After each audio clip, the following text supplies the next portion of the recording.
इस चैनल में आप सबों को स्वागत है। आज मैं पुनः लिटमस टेस्ट लेकर आया हूं और ये आपके जो है महत्वपूर्ण सिलेबस से जुड़ा हुआ है। आने वाले जो भी एसआई का एग्ज़ाम बीपीएससी का है, इसके अलावा आपका एग्ज़ाम रेलवे का एनटीपीसी की लेने वाली है, इन सबों को जो है महत्वपूर्ण हम क्वेश्चन मात्र 20 क्वेश्चन इसको लेकर आया हूँ और इसका कट ऑफ जो रहेगा वो 17 रखा हूँ, क्योंकि क्वेश्चन थोड़ा सा ठीक ठाक है, इसलिए आप लोग 17 कट ऑफ मार सकते हैं। तो चलिए देखते हैं क्वेश्चन नंबर 1। क्वेश्चन कहते हैं चंद्रमा का कितना प्रतिशत भाग पृथ्वी से देख पाते हैं, यानी हम पृथ्वी पर से चंद्रमा का कितना प्रतिशत भाग देख सकते हैं। तो ऑप्शन में आते हैं ए 48%, बी 47%, सी 58% और डी 57%। तो इसका आंसर आप दीजिए। पृथ्वी पर से हम चंद्रमा का जो है भाग 57% देख पाते हैं, यानी डी नंबर, ए का डी। ठीक है। इसके एक पिछला भाग है जिसे शांति सागर कहते हैं, जो धूल से भरा होता है, जिसे अंधकारमय होते हैं। वो पीछे वाले भाग होते हैं जो बचे हुए, जो हम पृथ्वी से देख नहीं पाते हैं। तो चलिए नेक्स्ट क्वेश्चन, अगला क्वेश्चन आते हैं। दूसरा नंबर कहते हैं सूर्य भविष्य में ऊर्जा देता रहेगा कब तक? भविष्य में यह ऊर्जा कब तक देता रहेगा? ऑप्शन में आते हैं। ऑप्शन में है 10⁵ वर्ष यानी 10⁵ वर्ष, बी है 10⁸ वर्ष, सी है 10⁻11 वर्ष और डी है 10⁻10 वर्ष। यानी कितने वर्षों तक ये भविष्य में ऊर्जा देता रहेगा? तो ऑप्शन आप देख लीजिए और इसका आंसर दीजिए। आंसर जो होगा सी नंबर, 10⁻11 वर्ष तक भविष्य में ये ऊर्जा देता रहेगा। जबकि 4 × 10⁻9 किलोग्राम प्रति सेकेंड इसका द्रव्यमान घट रहा है। प्रति सेकेंड, 1 सेकेंड में इसका द्रव्यमान इतनी तेज़ी से घटने के बावजूद भी यह भविष्य में ऊर्जा देता रहेगा 10⁻11 वर्षों तक। अनुमान लगा लीजिए इसको। चलिए अगले क्वेश्चन आते हैं। तीसरा नंबर कहता है कि पहाड़ी नदियाँ जब तेज़ी से सीधे समुद्र में आकर मिलती है तो क्या निर्माण करती है, यानी किन चीज़ों का निर्माण होती है जब सीधे पहाड़ी क्षेत्रों से, ढलान से गिरते हुए समुद्र में आकर मिल जाती है? तो ऑप्शन में आते हैं। ए है डेल्टा का, बी एस्चुअरी का, सी विसर्पों का और डी द्वीपों का। तो जो पहाड़ी क्षेत्र यानी पठारी क्षेत्र की नदियाँ जो होती है वो एस्चुअरी बनाती है, बी नंबर। ठीक है। तीसरा का बी एस्चुअरी का निर्माण करता है। अगले क्वेश्चन आते हैं। नेक्स्ट होगा चौथा नंबर 4 होगी। कहते हैं भारत पर ईस्ट इंडिया कंपनी से शासन को छीनकर ब्रिटेन अपने काउंसिल के हाथों में दे दिया। ये किस एक्ट के तहत, यानी भारत में कौन से एक्ट बनाए गए थे, कब जो नियम लागू की गई थी, जो ये नियम लाए गए थे? तो ऑप्शन में आते हैं। ए का है 1833 ईस्वी का चार्टर अधिनियम, बी 1853 ईस्वी का चार्टर अधिनियम, सी 1858 ईस्वी का भारत शासन अधिनियम और डी है 1861 ईस्वी का भारत परिषद अधिनियम। ठीक है। तो ये 4 ऑप्शन है आपके पास। ये चारों एक्ट बनाए गए थे अंग्रेज़ों के द्वारा, और कौन से एक्ट में भारत पर जो है कंपनी का शासन सत्ता समाप्त हो गई थी और ब्रिटेन के संसद सीधा यहाँ का शासन करता था। तो इसका आंसर जो आप मार सकते हैं, आंसर होगा आपका सी नंबर। ठीक है। क्योंकि 1857 की जो क्रांति हुई थी, इसी क्रांति के बाद यह सिस्टम लाया गया था, क्योंकि भारत में जितने भी सैनिक था भारतीय उस समय, वो सभी अंग्रेज़ों के विरुद्ध हो गया था। और इसका जो तात्कालीन कारण था गाय और सुअर की चर्बी कारतूस, और इसी के कारण यह नियम लागू किया गया था। पहले 5:3 में यह सैनिक होते थे। भारत की होते थे और ये जो है ब्रिटेन के होते थे, ये 3 जो है ब्रिटेन के होते थे, लेकिन बाद में इसे बदला गया। चलिए अगले क्वेश्चन आते हैं, नेक्स्ट आते हैं 5वां नंबर। कहते हैं निम्नलिखित में कौन एक कृत्रिम झील है? तो ऑप्शन में आते हैं कृत्रिम झील कौन सा है। तो ए का है कोडाईकनाल, बी कोलेरू झील, सी नैनीताल झील और डी रेणुका झील। ठीक है, तो 5वां का आंसर होगा जो कृत्रिम झील है कोडाईकनाल झील, यानी ए नंबर। ठीक है, नेक्स्ट क्वेश्चन आते हैं अगले नंबर। 6ठा नंबर का रहा है कि 1857 ईस्वी क्रांति में इलाहाबाद से नेतृत्व किसने किया था? 1857 की जो क्रांति हुई थी वो इलाहाबाद से नेतृत्व किसने किया था? तो ऑप्शन में आते ए है लियाकत अली, बी बेगम हजरत महल, सी नाना साहेब, डी अलीमुल्लाह। तो इसका आंसर जो होगा ये आंसर ए नंबर। ठीक है, लियाकत अली। बेगम हजरत महल जो लखनऊ से, नाना साहेब कानपुर से, और इसके साथ ही अलीमुल्लाह खां भी 1857 क्रांति से जुड़े हुए हैं।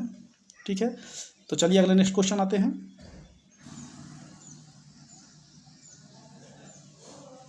हाँ, 7वां नंबर। कहते संविधान निर्माण हेतु प्रथम बैठक कब हुआ?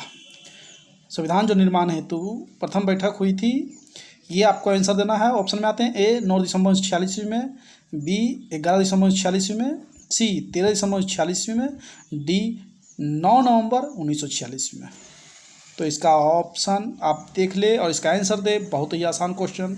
जो मेरा वीडियो अगर निरंतर देख रहे हैं, ये सारे मैंने पढ़ाया है, प्ले लिस्ट में जाकर आप देखें। तो इसका 7 का आंसर होगा ए नंबर 9 दिसंबर 1946 ईस्वी। ठीक है, ये संविधान की प्रथम बैठक हुई थी। चलिए नेक्स्ट क्वेश्चन आते हैं अगले 8वां नंबर। निम्नलिखित में किस पर्वत पर ज्वालामुखी नहीं पाए जाते हैं? यानी कौन सी पर्वत है जहाँ ज्वालामुखी नहीं होते हैं? ऑप्शन में आते हैं ए अलास्का, बी रॉकी, सी हिमालय, डी एंडीज। ठीक है, तो इसका आंसर होगा 8 का सी नंबर, हिमालय पर्वत, जहाँ ज्वालामुखी नहीं पाए जाते हैं। अगले क्वेश्चन आते हैं 9वां number. Poverty and un British rule of India नाम पुस्तक की रचना किसने किया था? तो ऑप्शन में आते हैं ए दादा भाई नौरोजी, बी डॉक्टर राजेंद्र प्रसाद, सी जयप्रकाश नारायण और डी विश्वेश्वरैया। तो इसका आंसर होगा 9 का आंसर होगी ए नंबर, दादा भाई नौरोजी, जिन्होंने poverty and un British rule of India पुस्तक की रचना किया और जिसमें प्रथम बार राष्ट्रीय आय की जो है आकलन किया था। राष्ट्रीय आय का आकलन इन्होंने सबसे पहले इसी पुस्तक में किया था। ठीक है, चलिए नेक्स्ट क्वेश्चन आते हैं 10वां नंबर। किसान का हल किस श्रेणी का उत्तोलक है? ठीक है, तो ऑप्शन में आते हैं ए प्रथम, बी दूसरा, सी तीसरा और डी नन। यानी 4 ऑप्शन है और ये फिजिक्स का क्वेश्चन है, काफ़ी आसान क्वेश्चन है। आप इसका आंसर दीजिए। हल जो है आंसर होगा इसका सी नंबर, तीसरी श्रेणी का उत्तोलक माना गया है। ठीक है, नेक्स्ट आते हैं 11 नंबर। जी 11 नंबर है, प्रारूप समिति ने अपनी रिपोर्ट संविधान के समक्ष कब पेश किया? तो ऑप्शन में आते हैं ए है 21 फरवरी 1948 ईस्वी में, बी 22 जनवरी 1947 ईस्वी में, सी 23 मार्च 1948 ईस्वी में और डी 29 अगस्त 1947 ईस्वी में। तो इसका आंसर होगा ए नंबर 21 फरवरी 1948 में। योजना आयोग को नीति आयोग में कब परिवर्तन किया गया? तो ऑप्शन में आते हैं 1 जनवरी 2004 ईस्वी, बी 1 जनवरी 2014, 1 जनवरी 2015 ईस्वी, सी 1 जनवरी 2016 ईस्वी, डी 1 अगस्त 2015 ईस्वी। तो योजना आयोग को नीति आयोग में जो बदला गया वो ऑप्शन होगा बी नंबर 1 जनवरी 2015 ईस्वी को। इस डेट में ही भारत के जनता पार्टी ने योजना आयोग के स्थान पर नीति आयोग लाया था। चलिए नेक्स्ट क्वेश्चन आते हैं 13वां नंबर। 13वां नंबर क्वेश्चन है, शहाबुद्दीन किस पार्टी से जुड़ा बिहार का आपराधिक व्यक्ति है? यानी बिहार का एक आपराधिक व्यक्ति है और ये कई घटना, कई अहिंसक का कार्य कर चुके हैं और ये पार्टी से विधायक भी रह चुके थे। ये कौन सी पार्टी से? ऑप्शन में आते हैं A Congress, B Bhajpa, C Jadyu और डी राजद। तो इसका आंसर होगा 13 का answer D Rajad. Next question आते हैं अगले 14वां नंबर, भारत के राष्ट्रपति के चुनाव संबंधी विवादों का निपटारा कहाँ होता है? ऑप्शन में आते हैं ए संसद में, बी सुप्रीम कोर्ट में, सी चुनाव आयोग में, डी लोकसभा अध्यक्ष द्वारा। ठीक है, तो इसकी संबंधी जो है राष्ट्रपति के चुनाव संबंधी जो विवाद होते हैं उसका निपटारा सुप्रीम कोर्ट में होता है, बी नंबर।